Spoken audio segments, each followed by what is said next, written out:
नमस्कार, एक बार फिर से मैं आप सभी के सामने उपस्थित हूँ बेहद महत्वपूर्ण टॉपिक के साथ। और आज हम बात करने वाले हैं न्यूक्लियर विंटर थ्योरी के बारे में कि आखिर क्या होती है nuclear winter theory.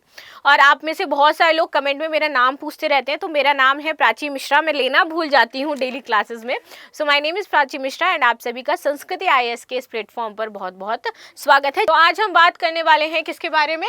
Nuclear winter theory के बारे में। तो चलिए समझते हैं क्या है न्यूक्लियर विंटर थ्योरी जिससे बदल जाएगी पूरी दुनिया, रोक कर रखी है एटम जंग। इस समय दुनिया ऐसे मोड़ पर खड़ी है जहां पर तीसरे विश्व युद्ध की हमें संभावनाएं दिखाई दे रही हैं। रूस Ukraine, Israel Hamas, India Pakistan भी देख लिया हमने, लेकिन फाइनली हमारे यहाँ तो सीज फायर हो गया है। तो यहाँ पर आपकी न्यूज ब्रीफिंग चल रही है सेना की ऑपरेशन सिंदूर को लेकर के। भारत पाकिस्तान के बीच तनाव बढ़ा हुआ है, रूस यूक्रेन की जंग है, भीषण होती जा रही है, वहीं इजराइल हमास। तो इसी बीच कहा जा रहा है ये जितनी भी कंट्रीज लड़ रही है ना, सभी के पास एटम बम है, सभी के पास आपके परमाणु बम है। और अगर तीसरे विश्व युद्ध में कोई भी परमाणु बम का यूज कर देता है तो ये पूरा आपका जो वर्ड है ये एक न्यूक्लियर विंटर थ्योरी में तब्दील हो जाएगा।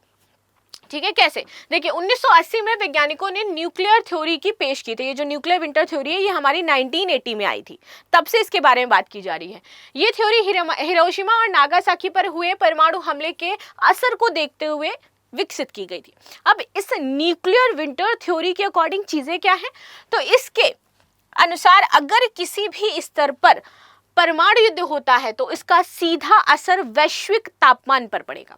वैज्ञानिकों का कहना है एक बड़े स्तर पर परमाणु विस्फोट के बाद धरती का औसत तापमान 10 सालों में लगभग 10 डिग्री सेल्सियस तक गिर जाएगा, यानी कि ठंडा हो जाएगा। इसमें सूरज की रोशनी धरती तक नहीं पहुंचेगी और पेड़ पौधे मुरझा जाएंगे और वैश्विक खाद्य उत्पादन बुरी तरीके से प्रभावित हो जाएगा, क्योंकि इतना धुआं हो जाएगा कि जो रोशनी है वो नीचे तक आ ही नहीं पाएगी, यानी कि एक और जो लेयर है वो पूरी सेट हो जाएगी। इसका नतीजा सीधे तौर पर भूखमरी और वैश्विक खाद्य संकट से हो जाएगा। अब की तबाही ज्यादा भयावह होगी। आज के समय में जलवायु परिवर्तन को लेकर के जो मॉडर्न क्लाइमेट मॉडल विकसित हुए हैं वो दिखाते हैं कि अब अगर परमाणु युद्ध होता है इस प्रेजेंट समय में तो तबाही 1980 के मुकाबले और भी ज्यादा गंभीर होगी। साइंस अलर्ट की रिपोर्ट है एक, ये रिपोर्ट क्या कहती है इसको सुनिएगा। और साइंस अलर्ट की रिपोर्ट आप जाकर के खुद भी पढ़ सकते हो, अगर सर्च करोगे तो मिल जाएगी। इस रिपोर्ट में बताया गया है कि अगर रूस और अमेरिका के बीच परमाणु युद्ध हुआ तो ना केवल न्यूक्लियर विंटर आएगा बल्कि समुद्र का जो तापमान है वो भी गिर जाएगा, बर्फीला क्षेत्र हो जाएगा, यानी धरती एक न्यूक्लियर आइस एज पे पहुंच जाएगी जहां पर हर जगह हमें ठंड देखने को मिलेगी।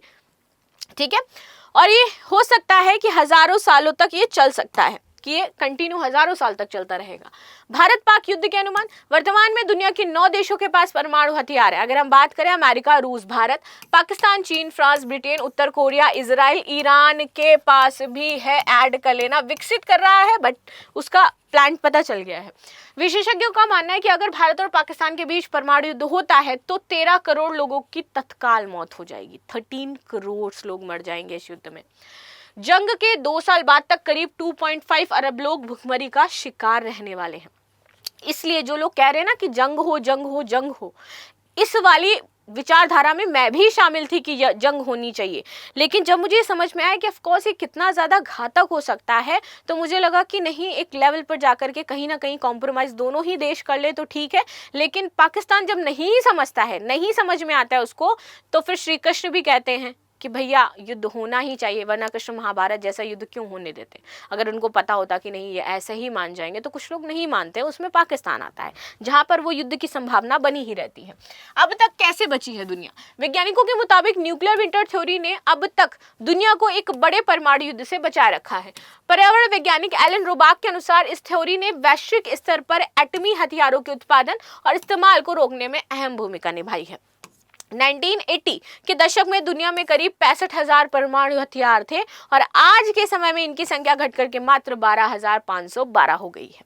1986 में अमेरिका राष्ट्रपति रोनाल्ड रीगन ने इस थ्योरी के आधार पर परमाणु हथियारों पर नियंत्रण की दिशा में महत्वपूर्ण कदम उठाया था। और ये थी हमारी विंटर थ्योरी जो हमने डिस्कस करी।